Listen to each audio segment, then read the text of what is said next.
Ha fáj a fogunk és nem tudunk azonnal orvoshoz menni, akkor Medinaturál illóolajjal enyhíthetjük a kellemetlen tüneteket.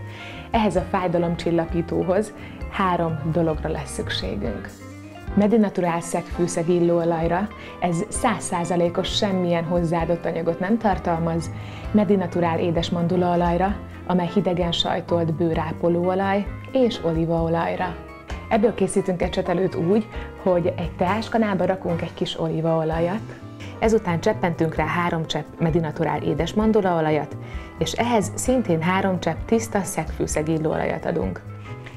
A keveréket rákenjük egy vattára, és miután alaposan kitisztítottuk a szánkat, akkor a fájó foghoz kell odanyomnunk, és a környékére, illetve hogyha hátul van a fog, akkor nyugodtan rá is haraphatunk a vattára.